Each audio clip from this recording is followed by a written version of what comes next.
Welcome back to Game 5 of Phong Buffalo versus and Vega Squadron. We're straight into draft, Frostco, and it's no nonsense this time around. Game 5, everything on the line for the last MSI qualifier slot. I actually really agree with you, Pastime. I actually think this is Phong Buffalo versus PVB because they have just been beating themselves in these last two games. The mechanics were just not there. I want to echo what the analyst has said. Ease of execution. Go back to what works. That's what's been behind Vega Squadron. Their comfort picks, the likes of the Corki of bringing out the Vi.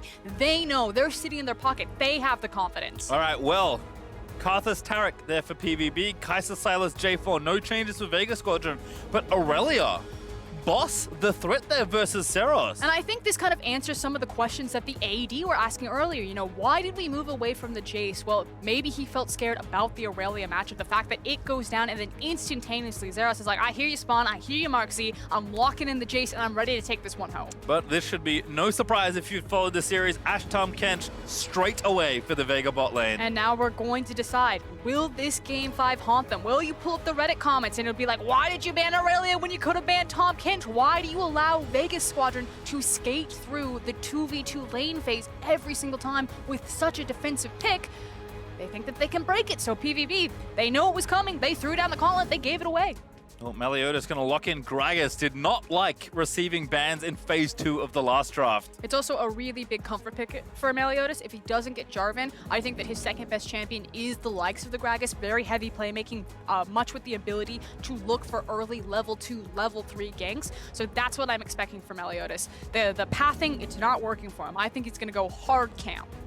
So like this, again, just giving power to Galio once again. He's had a very good series, despite the two losses that PVB have suffered. Of course, remember, if Vega win, they will have reverse swept their way into MSI groups. And I know that there's often a conversation about who really has momentum in this point in the game, and I think it was the legendary Scorer himself. Ooh, I love it. Who said that the team that's coming off of the 2-game win for the reverse sweep has the momentum, and I agree. I think that everything is probably behind Vega Squadron right now. They're in the minds of their opponents. They say, we've got you figured out. We're going to run the exact same thing back at you because we didn't even break a sweat. Yep. Bye again here for AHaHaCiK in the deciding game in the series. Very important for both these teams to just, take a moment, take a breath. I do expect a lot of comfort for all these players because when everything's on the line, you just need to play what you know best in a lot of situations. But cannot forsake the draft as LeBlanc banned by Vega away from Naul. Just trying to keep the volatile champions away, I suppose. Can also then open up the likes of either Syndra or Corki there. As I say that, it seems like PVB have the exact same read if you see the LeBlanc go down and take away Nomanz's Syndra. I maybe think that they'll actually will follow with that Corki ban as well that you mentioned, Nomanz. It's the story for me, for Vega, getting to this point and even getting to play a Game 5 where it felt like they were written off in the series after PVB were 2-0 up, is Gadget and Santa's playing this defensive bot lane, AHaHaCiK out-jungling Meliodas in the first 10 minutes, and then Nomanz being the recipient of all the early game. And also Nomanz having a pushing priority on the champion that he selected, so things like an Orianna, like an Ezreal, like a Corki, to allow AHaHaCiK to take advantage over the fact that he could cut across his mid lane and not worry about the enemy mid laner disrupting his pathing there. So it's not the Syndra, but I expect a very similar pick out here for Nomanz to empower AHaHaCiK to very quickly get around the map. As Jake said, open up those highways, and that could do it. Certainly could. Boss will lose. That could also his do it. champion, but that's Cho'Gath. So is it going to be a mid lane Cho'Gath or a top lane Cho'Gath? Now, if you take that Cho into the Jayce, you're probably not going to have a very good time. Into the mid lane, though, could be very interesting because I feel like Cho is still offering a lot of push power and wave clear. He has good CC and follow-up. I like the fact that also gives him a very meaty front line and really excellent monster objective secure. If this game comes down to a Baron, they now have a feast on their side. Well, there's also a Sivir ban as well there for Vega, so BigKoro pushed down to Ezreal. And Naul, we've seen this time and time again. Meliodas opens up the top of the map. As Spawn put it, Naul is opened up on the River Highway on Zoe, and then PVB take over the game from there. So as far as, blueprints and what we've seen from Phong Buffalo this tournament, I would say that this draft on the left is about as good as you could ask. And it's so much long-range poke. Think about the Jayce, the Ezreal, the Zoe, and then if you put a Gragas cast on top of it, there is so much ability for PVB to whittle you down and to force out fights. And Vega, will they pick something as bold as Cassidy? No, they won't. They'll take Orianna instead. I mean, chances are that this game is probably going to go late. It's game number 5. This is your access point into the playoffs, or excuse me, the MSI group stage. You don't want to gamble it on something like a Kassadin. Maybe you don't have the wave clear that you need, so you go for something a bit more stable, a bit more low variance, like the Orianna, who could just wave clear for days, and then you drop that ball on Vi and you just cinder in. I was going to say, if there was ever a team to gamble, it would be Vega, given what we've seen, but I think saying, you know what, we've played pretty straightforward, we've stuck to our plan, and it's done us enough to get us to this point. But now the question is, how do these slight adjustments in the draft now change the outcome of the games? For PVB, it feels like all eyes are on Meliodas. Can he get back that momentum, that power that he found in his previous play-in stages, or is he going to continue to get shut out by AHaHaCiK? All series long has been about the jungle in the first 5 to 10 minutes of the game. We are 4 for 4 coming into this game on 3 buffs, and the jungler that has been 3 buffed has lost. At the same time, though, can AHaHaCiK continue to run over Meliodas and work in tandem with his bot lane? Will this Ashe and Tahm Kench continue to hold? And it is an Ezreal and a Galio, so going back to Palette's kind of tried and true champion, maybe looking for that all-in level 3. I mean, you know, at this point, it feels like AHaHaCiK kind of has the download complete. You know, Meliodas seemed like he was on top of everything, just had his opponent figured out. Now the shoe is on the other foot, and in game 5, where absolutely everything is on the line, tough spot to be. But my goodness, you can hear the home crowd there. Reminder, Phong Buffalo are playing to continue their way through MSI with the home crowd behind them. Vega looking to play spoiler to the hometown heroes.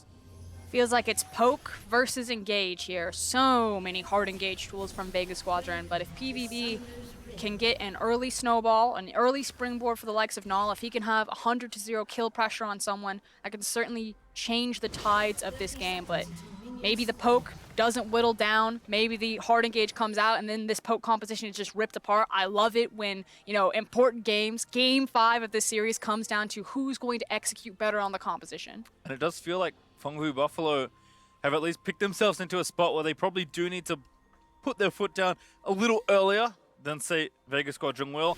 I think we've gotten to a point where both teams kind of figured each other out. Vega is saying, we're the slower team, we're happy to play more of that style of game. And Phong Buffalo, we know you're the aggressive team, so they're wanting to maybe find opportunities earlier. That being said, I agree with you that we're likely going a little later, most likely.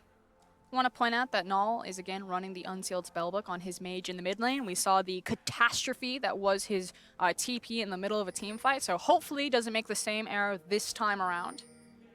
And I'm curious just how, you know, how aggressively Phong play this game. But I guess we'll find out after this. And something rare, you mentioned this a few games in a row now, but Meliodas commonly does not get help for the start of his jungle. This time, BigKoro and Palette give him the leash. And I think it's recognizing that we need to get this guy moving through his jungle as quickly as possible. So we're going to help him out and try to, again, springboard. But this is also a really clever ward. So nice adaptation. Yeah, exactly. Putting the ward in the Rift Herald pit means that they spot this out. They say, okay, you fooled us once, you're not going to fool us twice. Zeros knows what's up. Doesn't have the vision right now. Will now get the information. Pops in a hammer Phong for a bit of extra move speed. Dodges out.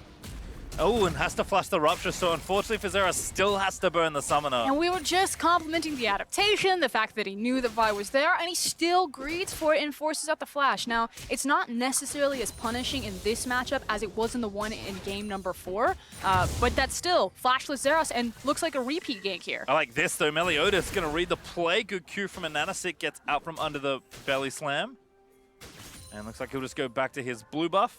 And AHaHaCiK will have to settle with either a red side camp, or if he wants to run all the way to his buff, he can do that now as well. And the nice thing is that Zeros is trying to let the wave get stacked up into him, so he's not putting himself into danger because he doesn't have flash, as well as standing on the outskirt there to punish boss if he steps up.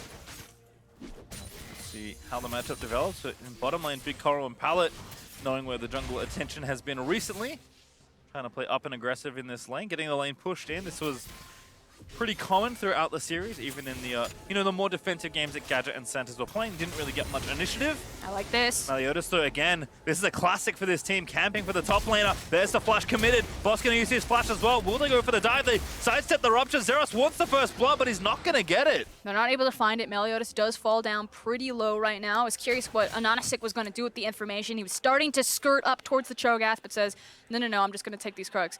This could be dangerous here.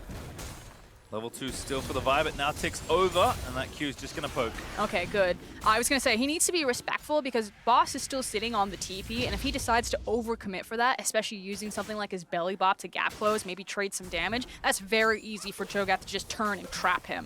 Meliodas, though, does not overstep his boundaries, and instead going to go back around to his We're ganking side of the top map. again.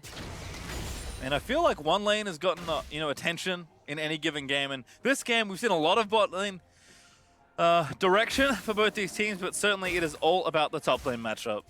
And it was now just cleared out that top side jungle. I was actually wondering if AHaHaCiK would then just run back up top lane. One of the nice things about when you have a Cho'Gath into the top side is that your ability to gank and to dive is actually really strong, not just because of the tanky stats, but because of the area that you can cover between the rupture and the silence. But Out there finds the taunt onto Gadget, who's going to have to flash pretty soon here. Devour, though, actually maybe going to make me a liar, but Santa's not going to be the target. Tahm Kench on the table for first blood, but not enough damage. And the Tahm Kench pick pays off right there. They tried, they threw everything in the kitchen sink to try to crack that lane, but you just can't bench the Kench. And now Santos will have to go back, but just walk down and be okay with the situation. Naul also getting poked out. Nomanz continuing to have a pretty good run here on this Orianna once more. So that's Naul going to be forced back away or lose minions to the turret here. It's going to get easier for Naul now that he is level 5. Zoe's going to struggle in the wave clear against Orianna for the early few levels, but as soon as he gets more points into his abilities, gets some more items under him, he'll be able to kind of contest just this priority that Nomanz is applying to mid. Also, Naul does have Spellbook, so that TP able to get him back to the lane and loses, I think, only 1 minion. So we'll write that there as Nomanz is going to walk back, but doesn't look like he'll lose too much either. Going for the tier, Orianna. Don't see this too often, but certainly an option you can have. Maybe just investing in the late game they feel like they may be heading to. We'll keep our eye on it. You're right, normally you do see the Lost Chapter, but obviously you're kind of getting the same thing, which as soon as your wave clear mid laner has access to Lost Chapter, it's so they can have a perma push and never really deplete their mana pool. Tier can help her do the same thing. To an extent. Nice to see Zeros again playing aggressive. Boss will catch up and see us a little, but actually, never mind. Not with this dive brewing. Predator pop by Meliodas, making their intent very clear here. Okay, Boss, no flash. Oh, and AHaHaCiK already here, though. They've taken so long for this dive. Here comes Orianna as well. TP in. I think they have to pull away, but Meliodas caught by the rupture. Gonna get silenced, gonna get knocked up by AHaHaCiK's Vault Breaker, but the first blood goes over. It's actually Meliodas that gets it, and AHaHaCiK now maybe in trouble as Naul finds the snipe. He will go down to the turret, but Nomanz already burnt his flash. Can't really chase. The shockwave is beautiful, though, but Meliodas gonna land the slow. They might even fancy going in for it, but no, Nomanz able to grab the kill. And from the mid lane, Nomanz walks up there. He is able to turn it around in the back half, though. It's still a massive wave that Boss is missing out on the Cho'Gath. That said, the Orianna, big beneficiary here because she picks it up in pallet. You're looking a little crazy. I see it in your eyes. I don't agree with it. Just let it go. PVB really just wanting to get this game over with, it feels like in some ways. We talked about Vega's patience and the more cool, calm, collected nature pushing them to this point. That's not how PVB got here in a lot of ways. They want to play aggressive. I mean, if Vega Squadron are going to play their style, I guess I just got to embrace the PvP style. And here's the cool thing. So we were talking a lot about the mechanic and kind of the mechanical breakdown of the Buffalo's players. The mechanics were back on point when they attempted to execute this dive. Unfortunately, the rotations were not, but hold that. Yep, Santa's already in trouble. That's going to be BigKoro cleaning up the kill. They do complete the dive with Ashe absent. See, I agree with this one because Ashe was absent. So good job, Pallet and BigKoro. And it just feels like there aren't many breaks on this train. For Phong Buffalo up actually almost 2,000 gold just from those kills on those plates and the CS. It's a GLP, Orianna. Oh. Yeah, she's going for the, what's the little Hex Tech revolver called? Hex Tech revolver? the revolver's the component that builds into the GLP. Yeah. I like it. I mean, we'll see. Hold there from AHaHaCiK into the Rupture. That's beautifully played. Delicious. Yeah, Zeros even with the flash there, not really able to get out of that one. And you can see how this combo is going to work out. It's basically the bounce house. You wait for the Vi ultimate to connect, and then you just rupture them up into the air. Zeros is like, oh, this is fun League of Legends. Important though, very much needed there for Boss, who's 40 CS down as the wave comes in. And now PVB like, all right, you know what? You got to kill. Not for too much longer. Disengage. Run. Bubble, long range, doesn't find the target. Boss though is going to be the one to go for. Oh, and that's actually really big misstep there from Meliodas. His only level 5 pallet, no flash, so can't really chase. Naul did get a GLP off the ground, but only gets a slow and can't find a follow-up. So that's just Meliodas feeding a kill over. Yeah, that was basically the Uber Eats of ganks right there. Gragas is like, yeah, you want some more on that? Sweet. And Boss feeling actually really good into this matchup now. Yeah, the CS discrepancy is still there, but the nice thing about Cho'Gath is he's still kind of like a traditional low econ tank. Because of his natural base stats, he's still going to do exactly what you need him to do, which is layer that Rupture, followed up with the Silence, and just be that super obnoxious meat shield. Yep, gold's only 300 between the two, so with Boss picking up armor, has to feel pretty comfy. Don't know how long this lane swap's going to last for. I think they're just covering the lanes because Naul already roamed up towards the top lane. But you can see Zeros is trying to be the player that he's been so long in the VCS, just completely dominant, taking over a lane. He's on a signature Jayce. He's had some luck, but again, when you do something this obvious, it's very easy for Vega to find the reaction. And now it's about, you know, what can Zeros do with that window advantage that he has? The fact that he has put Boss so far down, and he has these big windows to look for roam as he shoves that wave up. Like, Zeros now needs to take the attention that his team has given him and somehow translate it back to him. If that's, you know, constantly cutting back towards the mid lane, if that's helping get deep vision into AHaHaCiK's jungle for Meliodas, or if that's starting off something like a Rift Herald, it just needs to be more. You can see Naul, for all those roams, actually down almost 20 CS himself, so the top side kind of being sacrificed to Zeros here to make sure he got that lead. Meliodas, though, is going to try and use this pressure to take the Rift Herald away. And this is the first start of it, but on the other side, it is a Mountain Dragon. You are, again, still dealing with the likes of a Cho'Gath, a Blade of the Rune King 80 carry, and then a very early Mountain. That means that if the Baron isn't warded, if they're not accounting for it, it's so easy for Vega Squadron to abuse later on in the game. Nomanz also does a nice job spotting out Meliodas, and he's only level 6, and Orianna's level 10. So Nomanz, if Naul isn't here, can actually contest this pretty comfortably. So we'll move in, reset it, and that's AHaHaCiK just getting the Drake and maybe an extra buff here as well. And this kind of goes back to the previous point that I was making of like Zeros needs to translate his power elsewhere onto the map. And the Rift Herald was one of those areas, but he didn't rotate down, and instead it was the mid laners that bullied around. But now bot lane, there's the arrow. What an ulti. BigKoro gonna get snapped to pieces. AHaHaCiK chasing in with a chilling spite. Now Pallet gonna get ultied, and the bot lane for Vega once again has the jungler visit, and it's 2 kills over. Just nailed him. Gadget making that Ashe pick really count for him. Known for his mages, but hitting the arrows when it matters. I mean, Zeros again, he's trying to bully. He's still up a massive amount of minions, but this feels like, again, starting to not matter. Now it's Vega actually find themselves in the league. We were talking only moments ago about how PVB were up 2K. Now it's Vega up about 700. Because they're only winning on one point in the map. Look at all of that vision that is scattered around Vega Squadron's bottom side jungle there. That is, everything is lit up. There are so many choices that AHaHaCiK gets to make with that type of information, and he's making the right one every single time. Yeah, we didn't have a 3-buff this game, by the way, but AHaHaCiK certainly feels like he's really come to form in this game, or in this series, I should say. Naul going to try and line up the Drowsy. He does grab it, but here comes the Vi, cleanse out from the Orianna, and Zeros, you know, now finally making his way down here, but nothing really to gain, just the summoner spell. Also, just a really good read from Vega Squadron to recognize that Zeros was on the hunt. Now, they will take away the red buff, I think, but that's chump change to them for the fact that Orianna's still alive.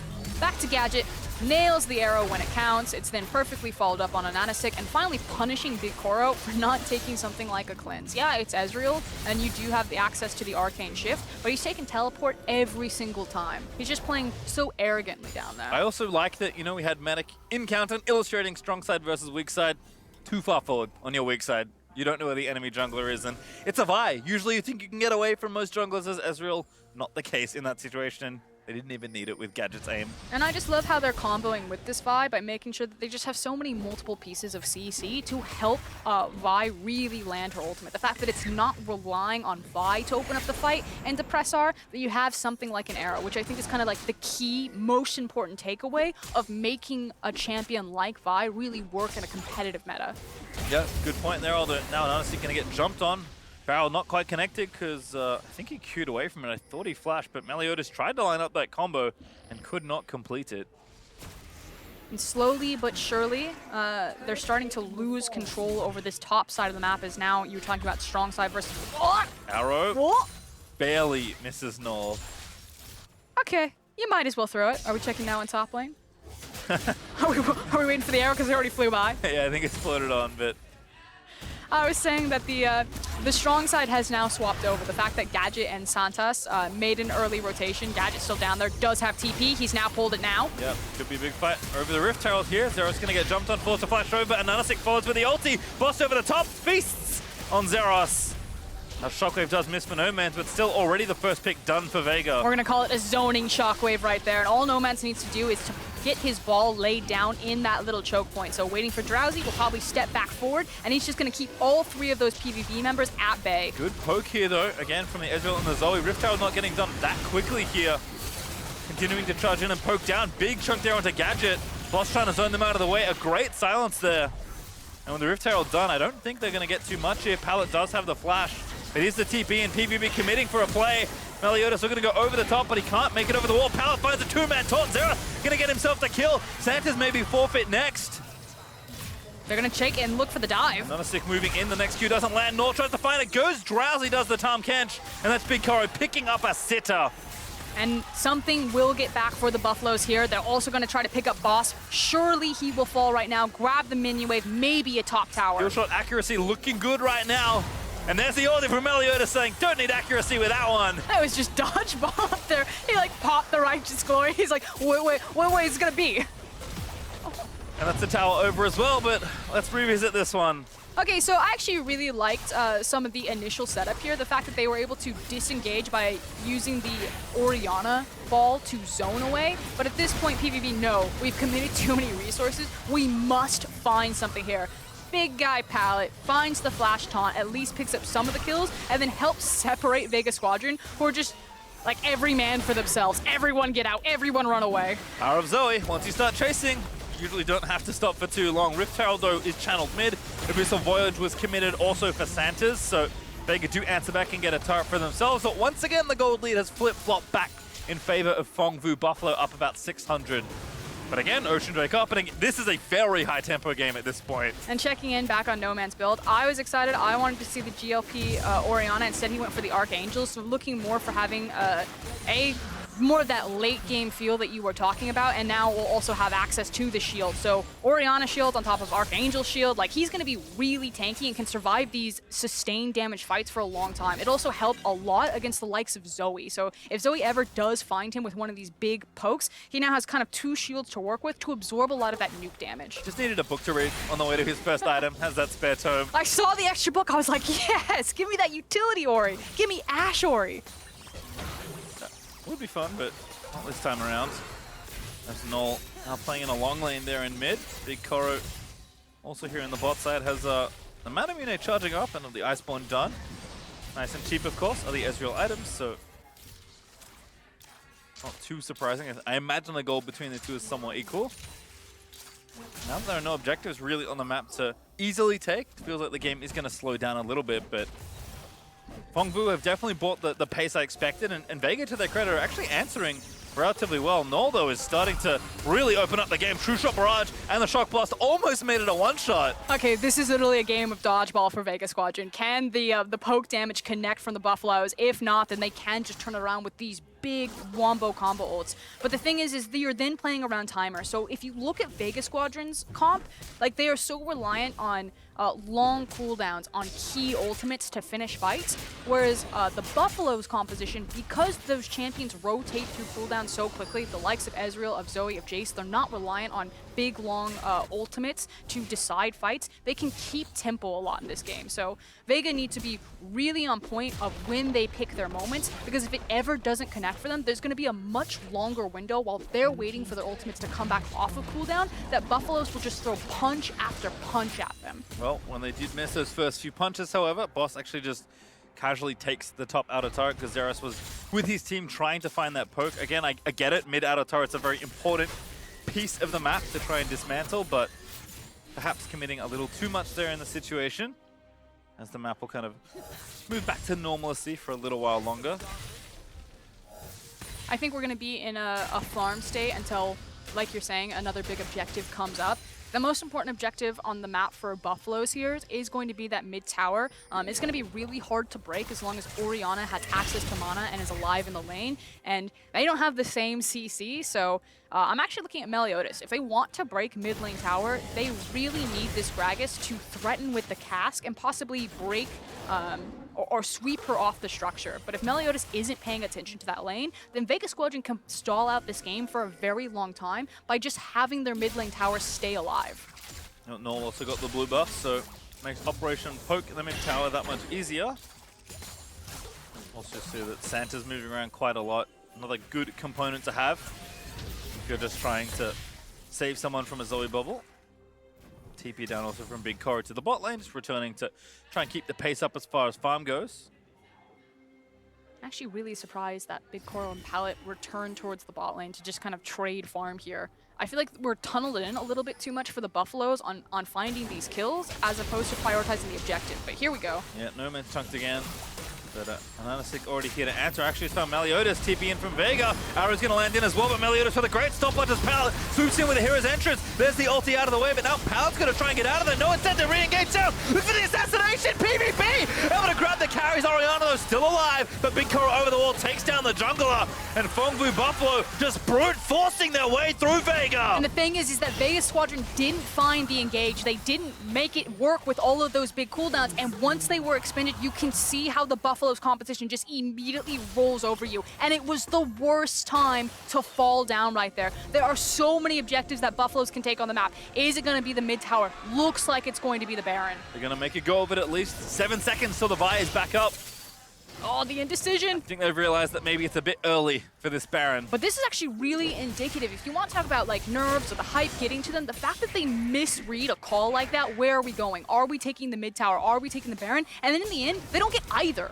Oh, it's painful to watch for a VCS fan, but Vega lucky to get out with what they did here. The team fight, though, really nice from Phong Buffalo, despite the good engage. Yeah, exactly. It's the fact that they think that they find a pick, they follow up the Vi ultimate with an attempted Ashe arrow, but it doesn't connect because of a nicely timed stopwatch. Now that you have all of these big cooldowns down, the flank, the pincher, the dodgeball, it all happens.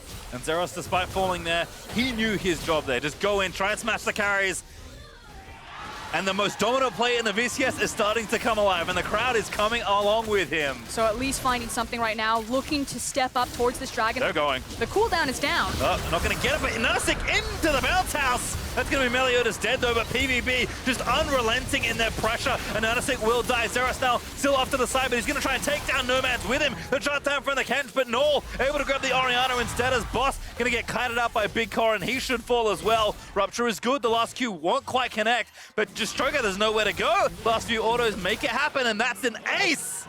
Just barely for Phong Vu. Gadget, just now barely alive, does have access to the teleport, but this is just looking devastating. The only silver lining here for Vega Squadron is they did get the mountain, so 2 mountains and an ocean to their name as we take another look at that 1v1. And why is Gadget just walking down there when his team is on the dragon? Hard to say, but again, Phong Buffalo knew that no matter what, they were going in for this play. And despite the fact that AHaHaCiK dies trying to, Meliodas dies trying to steal it, the rest of the fight goes their way. And visually, it's going to be very clear to see who wins these team fights just because of the nature of these compositions. If you see blue dots everywhere and they're just all over the screen, Phong Buffaloes have already won it. The amount or the ability of this type of composition to, again, just kind of rip everyone apart from the inside out. They layer and they whittle down with the poke, and then they jump in and just start snowballing around the fights. Versus Vega Squadron want very much a traditional front-to-back fight. You want your line of scrimmage set. You got red on one side, blue on the other. Well, Zeros is kind of, you know, in feast or famine mode in some ways. He's making some great plays, some very aggressive ones, but it is costing him in the death column. Naul, however, is the player that is stepping up on this Zoe. When his top side that's traditionally been very strong for the side has not been stepping up, he is landing with frightening accuracy these skill shots onto Vega. And there's just too much to dodge, you know. Maybe you sidestep Naul once, but then you get nailed by a shock blast. Maybe you're paying attention to Zeros, and so Naul slips underneath the radar. And if one connects, he found Sanchez, you're dead. That's why he's dead. Blue buff over to Zeros as well. Phong Vu Buffalo starting to get cooking here, up about 5,500 gold. And Vega Squadron just need to reset. They need to shake it off. They need to figure out how to get back into control of this game and slow down the pace here, pump the brakes a little bit. And I think that does start with the vision game. And Santos needs to make sure that when he's playing that vision game, he's not playing it by himself and getting caught out like that. There's a team, though, that does not want to slow down in this situation. It is Phong Vu. Even Meliodas just getting Nomanz out of there, does not want the shockwave to be a thing. Now, one of the scary things is the only way to alleviate the pressure when Vega Squadron are kind of stuck under their tower like this is to pull the trigger for a hard engage. Because they have a Cho'Gath and because he's so far behind a very powerful Jayce, you can't alleviate this pressure by trying to play a different point on the map. Gadget, oh, you have to be careful. Shock Blast is good, but Naul can't follow with the Q. But he's going to, again, keep throwing pot shots in the tower. PVB trying to finish this off. Which just means that Vega Squadron need to pull the trigger before they lose too much of their health, which is why you can see Ashe standing into Fog of War trying to throw a blind arrow here. But I feel like PVB, they recognize that. They say, this is fine. We're in control of the game now. Slow it down. Zeros wants to back. He probably has a pretty big buy behind him. And we're just going to continue to play out this 1-4. We have all of our poke lined up. We're going to take pot shots at you underneath every single objective. And then Zeros can win a side lane. And eventually, we'll either kill you or we'll take an objective. So Vega, you said it already. Double Mountain and the Cho'Gath. They're going to go for the Turbo Baron here.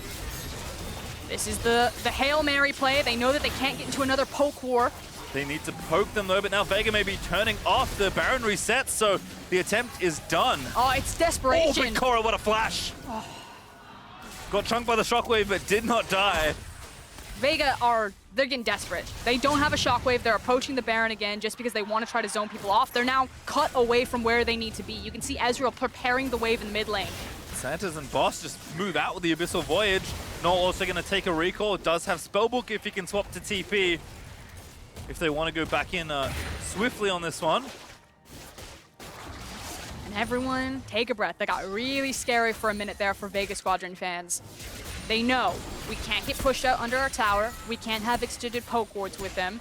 We either need to force an objective, get to an area, maybe set a trap, but this will be another situation that if Vega are back to their tower, they're going to just start throwing arrows, throwing shockwaves.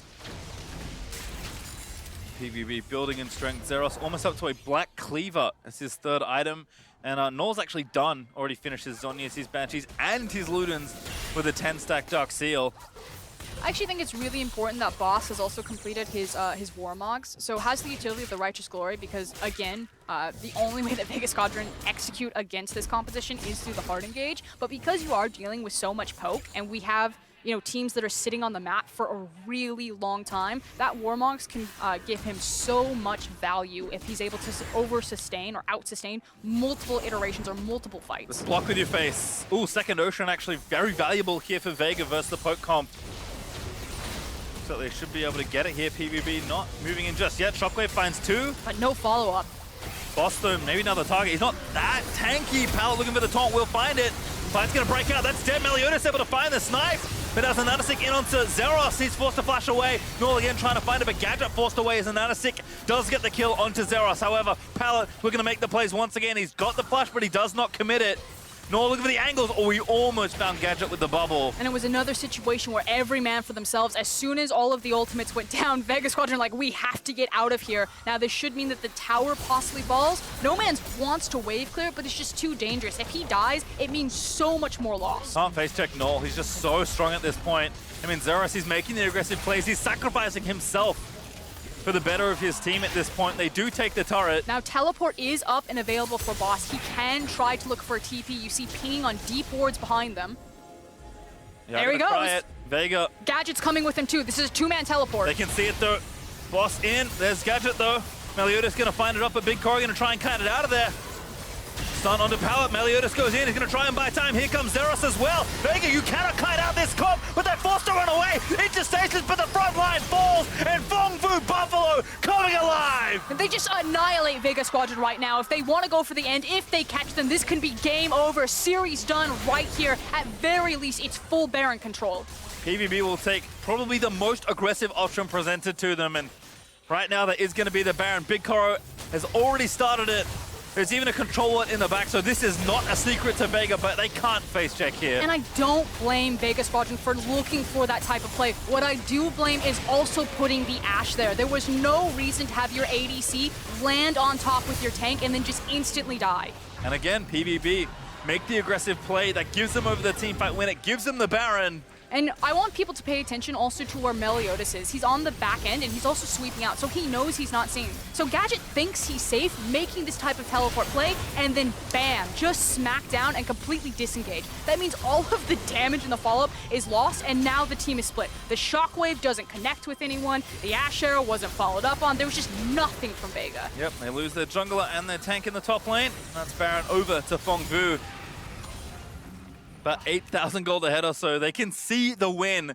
Naul started some heavier reading. He's got Jayce looking to stack it up even further.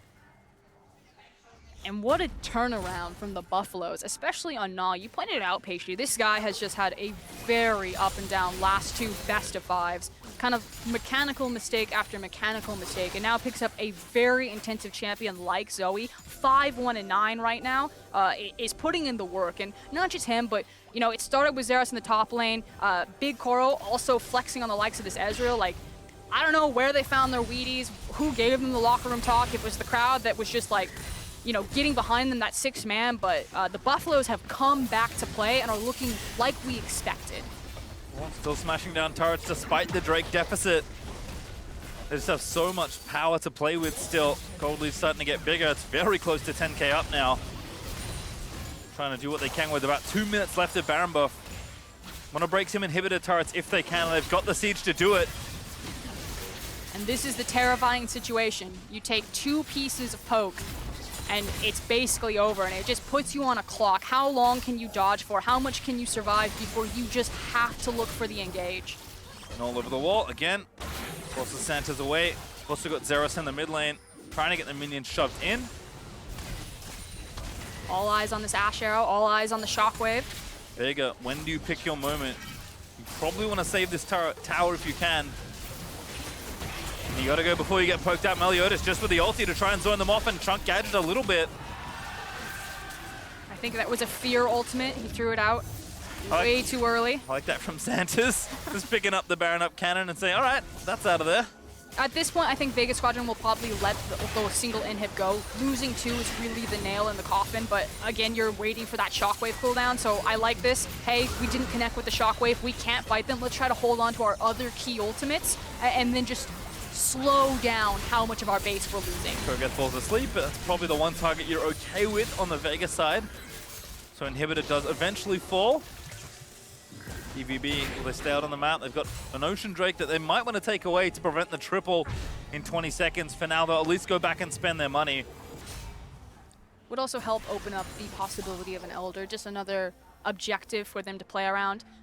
Again, this comp really loves to play around when Vega Squadron want to hold like 1 point on the map, and then you've got all of these projectiles flying at you. Drake is up. Meliodas will get some vision with the Scryer's Bloom. BigKoro now with 4 items completed, actually on record pace to finish off his full build. He's going to go do the Drake with his jungler. That should be forfeit. Not the most exciting Drake to pick up, but might as well grab it for yourself. And it's just a breather moment here, as haven't been many this game.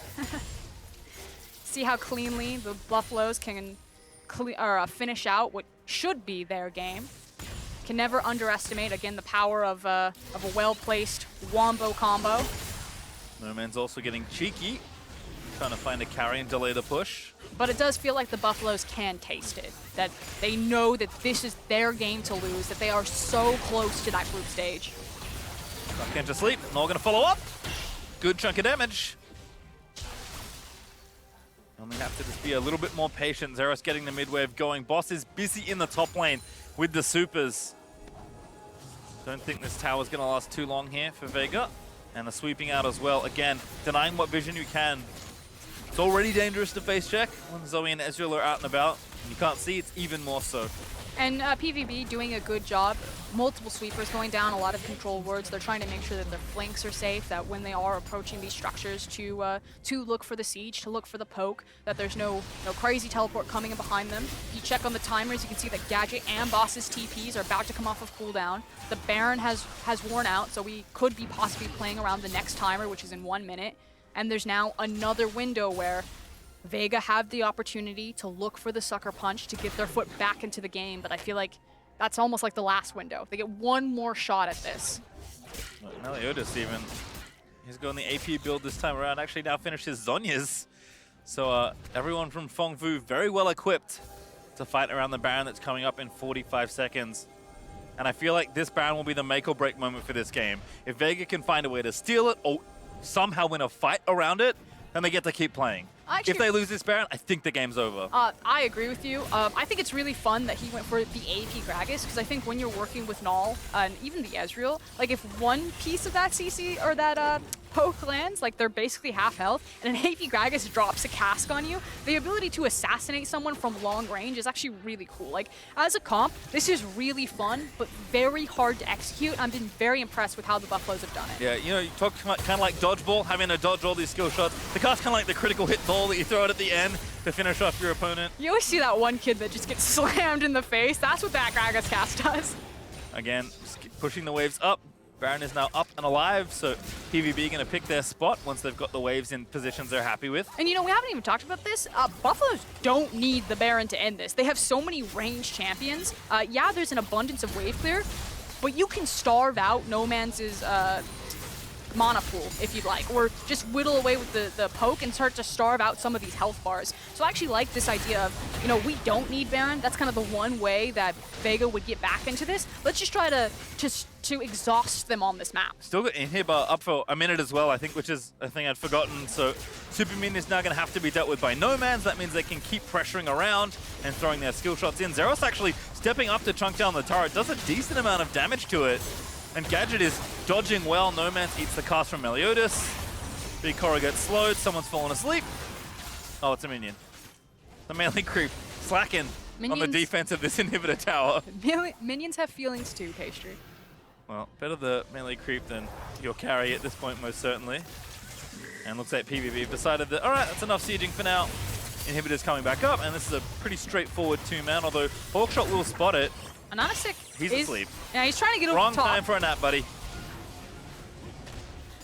Him and Agent Santos, can they get into this pit? They're going to try, and Naul's going to make sure they cannot. PVB actually pull off the objective to try and maybe force something here. I like this. Again, like you said, getting the Baron stolen is one of the few ways this game is wrested away from you. But I feel like it's a bit too much like respect there. Maybe they're trying to buy time for Zeros on this side of the map. They are starting it up two-man again, but I think at some point the Buffaloes just need to say that they're pulling the trigger.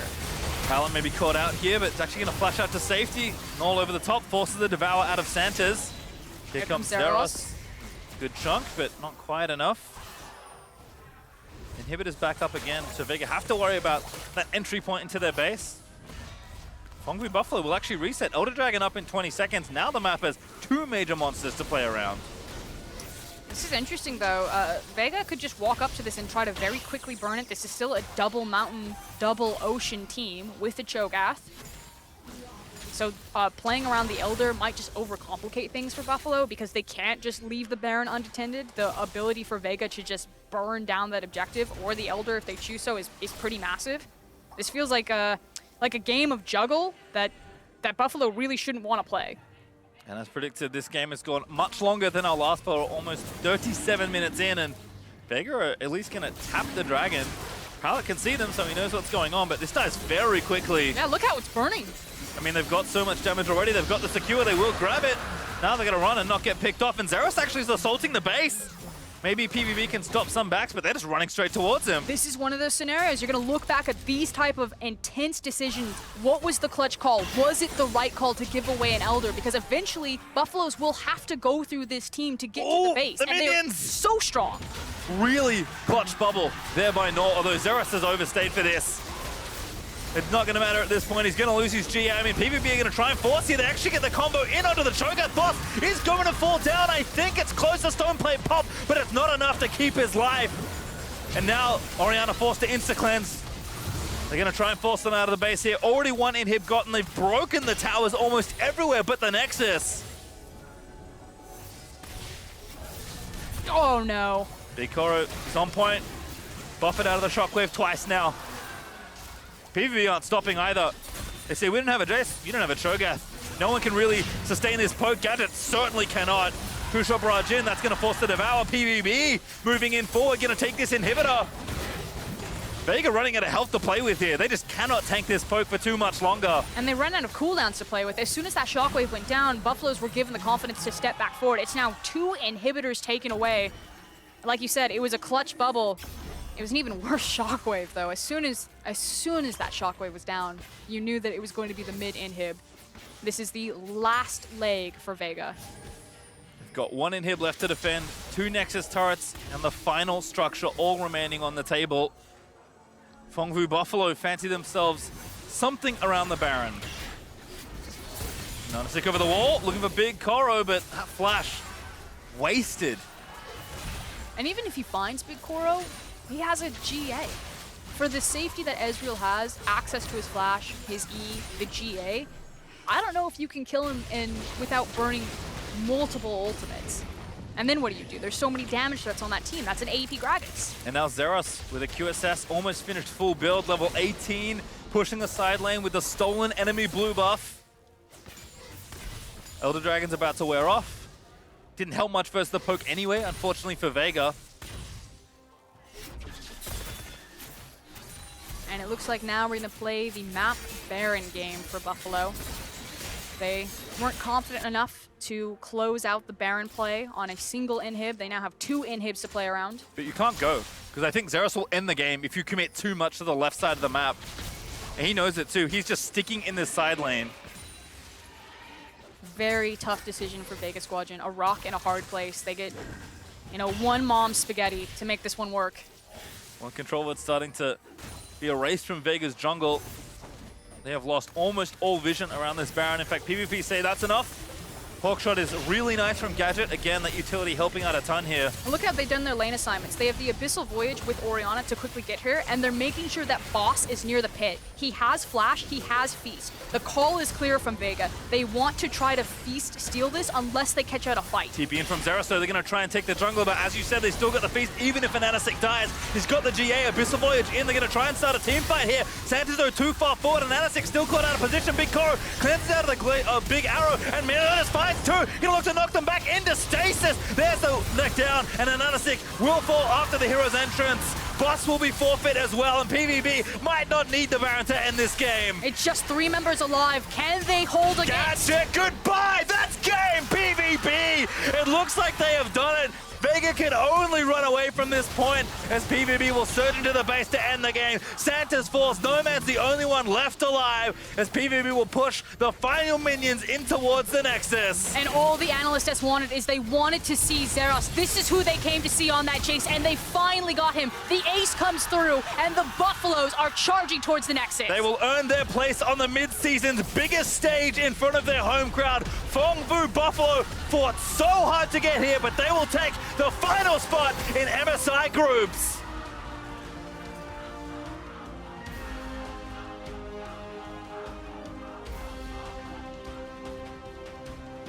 And you can hear that crowd behind them. A little dance of victory, the 6th man that somehow pulled the Buffaloes out of their tailspin in those game 3 and 4. 3 more games than that crowd would have wanted. For the Phong Buffalo pull it out in the end. Hats off to Vega Squadron though. To right the ship when you're down 0-2.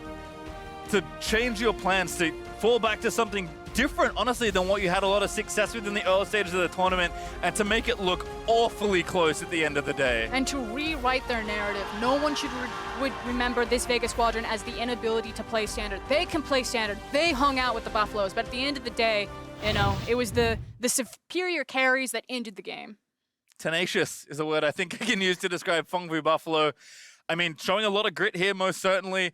Yes, this is a team that overplays some of the situations. They are not the most calculating team I've ever watched play, but boy, are they fun to watch. I'm going to say explosive, and I'm going to say when they're on their comfort picks, when they're on their day, that the Buffaloes can hang with the best of them. I was very excited to see that type of competition. It's not something that's easy to execute on. Your mechanics must be on point. You need to understand exactly where your pressure windows were, and Phong Buffaloes certainly impressed in that regard. Yeah, I felt like every player came alive this game. Naul, that surprising carry from the Zoe. Meliodas and Zeros doing their thing and finding the kills where they could. But for more on today's action, and boy, there's been a lot of it, let's leave it to Dash and the analysts in MSI Cooldown. Thank you very much, Pastry Time and FLICKR, and that's exactly right. There was way more action than we expected, and in particular, that 5th game. What a slugfest from both of these teams. I mean, at least, if anything, both can walk away from the 5th and final game saying they left it all on the rim. You stole my words. I was going to say the exact same thing. All right, well, then you can leave. You're excused. Oh, I'm done. That's all I have that's it. about I you. mean, that's all I expected to get out of you. I was a little surprised at the draft, if I'm going to be honest. I thought, you know, they were going to ban that Tahm Kench. And they did listen to a lot of what Spawn said, though. They grabbed the Jayce. That's they good. They I like grabbed when the Zoe. do that. It doesn't happen enough. It doesn't happen enough. But yeah, I was going to echo the sentiment, right? I think that this was a team of making the correct adaptations in drafting phase in Phong Buffalo.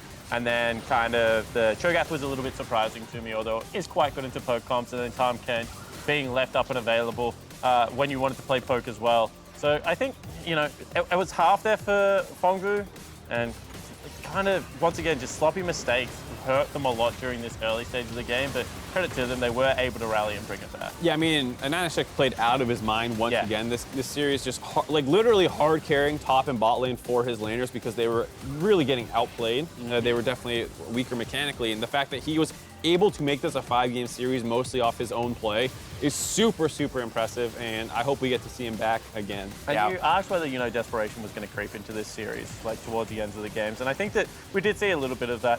You know, watching it backstage, they're playing against a poke comp, they're just starting up objectives, not really looking for the turn, they're looking to stay on them, then they're looking to retreat, and when you do that versus someone like an Ezreal, Zoe, Jayce, you're just going to get chased down time and time again. So I certainly think the nerves got to the CIS region squad, but certainly did have moments throughout this game where they looked like they could take it. Yeah, I mean, overall, their comp, I think, actually plays decently well into this poke comp. You have an Ashe engage, you have hard engage from the Vi, the Tahm Kench can potentially ult someone in, Cho'Gath has good follow-up from a tank. You know, maybe Poppy would have been a better pick or something, but at the end of the day, like, their comp was fine. I think, you know, it was just the fact that Phong Buffalo outplayed them in the mid-late game portions where it was really close for 20 minutes. Yeah, you don't see too many 40-minute-plus games, and so it was very obvious on both sides of the coin, really, for these squads that once we crept into those late-game situations, more mistakes are being made, but that's natural because you don't find yourself in those situations too often. For PVB, though, they found the few necessary fights they needed just outside the base in order to ultimately pull it through and avoid the reverse sweep. I mean, we have to acknowledge the fact that they were pushed to the distance here just to make it to the MSI group stage, whereas they had gotten completely slaughtered by TL just yesterday. Yeah, absolutely. And I mean, when you look at who turned this around in the game number 5, once again, we are leaning heavily on a bottom side of the map that we weren't all that excited coming into MSI. So they're beating teams in ways that, you know, after doing the prep, you maybe wouldn't have expected. This isn't Zeros taking over. It wasn't Meliodas as he was in the group stage. This was more around, you know, Naul, BigKoro, Palette, popping off when they needed to in those team fights. Yeah, Colossal Koro that last game was huge, and I think Gargantuan Koro. Gargantuan Koro. Substantial. Tremendous Koro. That's not really Tremendous size. is not that's, really that's more of a size-oriented. quality Yeah, of the exactly. Koro. All right, we digress. It was a good quality Koro. It was a quality Koro. It was a good quality Koro on top of being a large Koro. My question, though, in looking ahead around this PVB squad, is what are they going to need to do to advance out of the group stage? Because that's their next challenge, right? All right, you have made it out of plans and into groups, but you are looking at a bunch of very high-caliber teams, the only one of which you have played, you have lost a 3-0-2. Now, granted, it is best of ones in groups.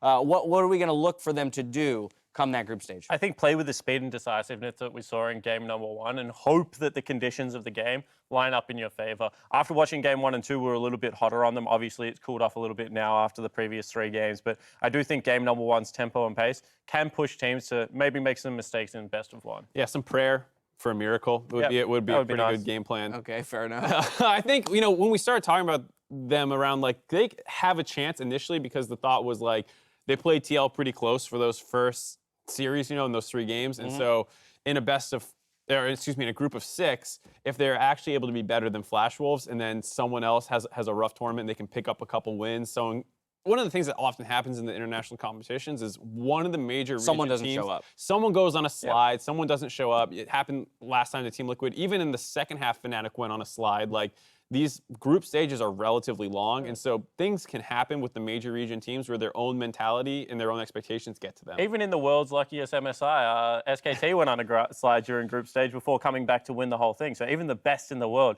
have had these group stage slides, and you know they're really hoping that it's not Phong that do that. Anyone can have a bad day. It's just about being there and being ready to capitalize on it when it happens. Well, it was a grueling 5-game series. For more on how PVB picked up the win in Ho Chi Minh City, let's send it over to Riv for an interview with the victorious support. Thank you very much. What a series. I am joined by Phong, Vu, Buffaloes, Palette, and Kwa for translating. Thank you so much both for being here and joining me. I have to ask first, Palette, what was it like to hear the fans cheering Phong, Vu, Buffalo over and over again when you won? Anh có cảm giác như thế nào khi được khán giả reo hò cổ vũ như vậy? Thật sự thì rất là vui luôn vì team mình vừa có những trận thất bại trước team Liquid mà mọi người vẫn cổ vũ nhiệt tình đến vậy nên cảm thấy rất là vui. Cảm ơn mọi người rất nhiều. You know, I'm feeling really great right now. You know, after the loss to Team Liquid, you know, it was pretty disappointing. But you know, hearing those chants like that, it really gives a lot of energy. Yeah. And Palette, all weekend I've been hearing that you are the brains of this Phong, Vu, Buffalo roster. What methods do you use to keep the team focused? Thì xuyên suốt những trận đấu vừa rồi á, thì anh giống như là người dẫn dắt lối chơi của đội vậy đó. Như vậy thì anh đã làm như thế nào để mà có thể giúp đội mình chơi gắn kết hơn và chơi tập trung hơn, đặc biệt mà khi mà đội mình đang thua trận á? Thật sự thì trước những trận thất bại và những trận đấu trước thì em không được tập trung cho lắm và tinh thần em không được ổn định và em chưa hiểu được lối đánh của đồng đội. Và sau ngày hôm qua thất bại thì em đã có một cuộc họp và tụi em đã chia sẻ những suy nghĩ của nhau và em đã hiểu đồng đội hơn và em hiểu cách đánh của mọi người hơn. Cho nên là hôm nay em đã biết là đồng đội em cần gì và em đã hiểu hơn nhiều. So after you know the loss, I think that you know I didn't reach my highest level of of skills and the mentality, and I didn't really know well about my team play style. So after the loss yesterday, we had a little discuss. We share about what we have done, and we try to fix it together. And Palette, my final question for you. Do you feel that this Phong, Vu, Buffalo roster right now is stronger than the team we saw at 2018 Worlds? Anh có nghĩ là đội mình hiện tại là mạnh hơn hồi ở chung kết thế giới hay không? Em nghĩ thì tụi em đã được rèn luyện tốt hơn hồi trước, nhưng mà tụi em thì vẫn chưa đạt được những cái trình độ gọi là ghê lắm, nhưng tụi em sẽ cố gắng hơn nữa để có thể trận đấu sắp tới ai ở ngoài Hà Nội để không phụ lòng khán giả. So I think that we didn't go as we expected yet, but I think that we practiced a lot better than we did in the Worlds 2018. And in Hanoi we will try our best, not to disappoint our fans anymore. Well, Palette, it was awesome to watch Phong, Vu, Buffalo win today. Congratulations and best of luck. We're going to throw it back to MSI cooldown now. Thank you very much, Riv. I mean, this squad has gone through the gauntlet to make it to the MSI group stage, right? They had to play through play-in groups, then play a best-of-5 against TL and a second best-of-5 here. In comparison to any of the other squads coming in, they're the most practiced. And they also got the tiebreaker, right? Every step of the way, they could make it hard for themselves. They have done that, and they've been able to answer the call every time. Yeah, and I think, the fact that they said they're getting better practice, it might not have translated to stage yet, but knowing that, that's one of the most important things, not just what you're showing on the Rift, but behind the scenes, how your team feels about their own preparation. The fact that it's better bodes well for when they go to Hanoi. Sometimes when you're in these tournaments where it's like bang, bang, bang, game, game, game, it's not until you actually get to sit back as a team and absorb some of it, take a couple of days before some of those lessons kick in. Because, we talk to the minute-to-minute kind of alterations these teams have to make. It's quite difficult. Maybe a couple of days do this team well. Yeah, without a doubt. We'll see what happens. happens over these next 2 days before they make it over to the group stage in Hanoi. As you mentioned, today the play-in stage concludes as Phong Vu Buffalo earn their spot in groups alongside the Flash Wolves and Team Liquid. There you can see the bracket that the teams had to play through in order to get there. Team Liquid, it was an easy 3-0 for the Flash Wolves. They dropped game 1 but picked up the next 3, and Phong Vu Buffalo stave off that reverse sweep to squeak in. Yeah, and I think Team Liquid had a really good showing. They smashed the mid to late game team fights, which is what they're super well known for, and I think the fact that they are performing as expected. Yeah, and Flash Wolves come into this as the unknown quantity, now generating some hype after how they were able to take out the Vega Squadron. Well, so here's a look at the 6 teams that we will be watching over the next week and 5 days of a group stage here in a double round robin. You have the LMS's Flash Wolves, G2 Esports from the LEC, Invictus Gaming, Phong Vu Buffalo, SK Telecom T1, and Team Liquid. All of that will be taking place at the National Convention Center in Hanoi.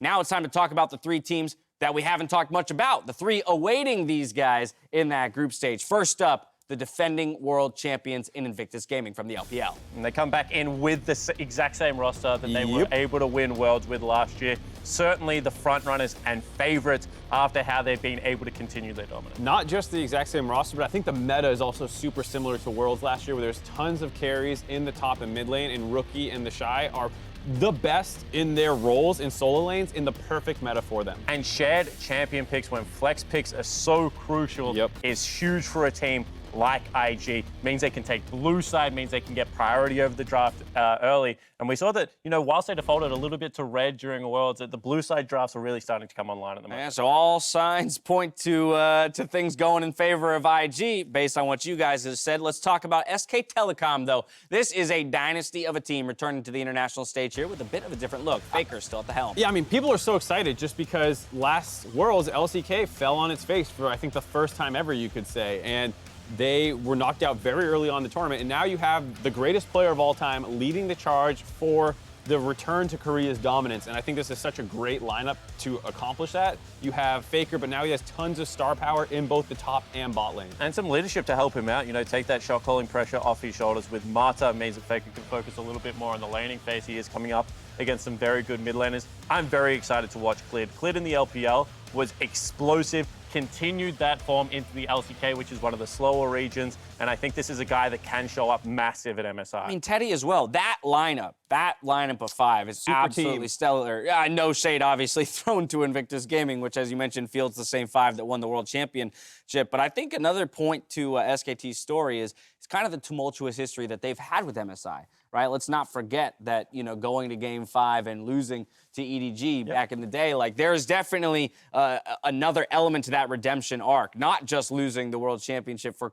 you know, in Korea this last year, but also for SKT specifically at this tournament. And you would argue, whilst that stung a lot for SKT, this is arguably a more important tournament because that was the blip on a very successful couple of years for the organization, whereas this is that reclimb back to the throne, trying to right the wrongs of what's happened for the last couple of years, not just domestically, but, you know, internationally now for the LCK. Now let's talk about one of the teams that I think for a lot of Western fans is the most exciting team to come into this tournament, and that's the LEC's G2 Esports. Absolutely crushing domestically. I can't wait to see what they can do on the international stage. I mean, the crushing domestic part is why everyone's so excited. They took the best player in Europe and added him to one of the best teams in G2. They already, you know, both Fnatic and G2 had great Worlds runs, and then you make this kind of new super team where you have 2 mid laners basically on the team, you know, Perkz going down in the bot lane, and they just smash their region. They steamroll playoffs. They look completely untested, and that's why internationally this is such a huge tournament for them, because this is their entire reason for being built, and they have not seriously been tested at all in their own region. And individual growth still looks to be there for what is still a pretty young lineup. You know, Cap's only going to get better. He's already had good international performances. Wonder as well is a player that we're going to have to track. No slouch. A very classy top laner and able to play multiple styles, but it really comes down to the bottom lane for me. What bottom lane shows up for G2? Completely untested, you know, rumors of injury down there as well. But they showed that with that creativity and versatility that having a mid laner play 80 carry brings you, that they can do some very interesting things on Summoner's Rift. I mean, that's what's super exciting about them for me as the X Factor, because you have probably the best Western solo laners and they still ran into problems individually when they bumped into IG. Both of them played against them, both of them had problems. So now you have this potential bot lane that can be the swing against the former world champions, maybe. Well, just a small preview of what's to come over the next week. I, for one, am extraordinarily excited for this MSI group stage. Group stage starts with G2 Esports versus SKT to kick off the entire stage, with Flash Wolves versus Team Liquid in Game 2, and 4 more matches to kick off Day 1 of groups. But now for myself, the casters, the entire live broadcast crew, thank you for watching, and we'll see you in Hanoi for MSI Groups. Very colorful socks. Thank you.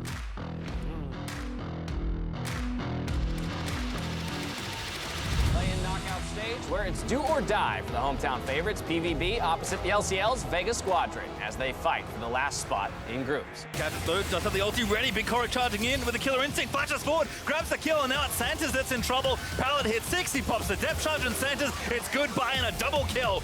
Close but not there. Gadget though finds the missiles. Now a 2v3, make it 4v3 as the rest of PVB have made their way down. Santas channeling the W to try and buy some time. Olaf already popped the Ragnarok, but Zeros there with a flanking jet, an absolutely massive accelerated shock blast. Make sure Gadget's demise is felt, and now AHaHaCiK knock back. BigKoro finds the ulti there in, and that's going to be yet another kill. Boss is going to get 1v1 by Zeros. Phong Blue Buffalo blitz through Vega in game number 1. Santos flashes away, but already ignited down. Stand behind Gadget with the flash forward from BigKoro. He wants it, he will get it.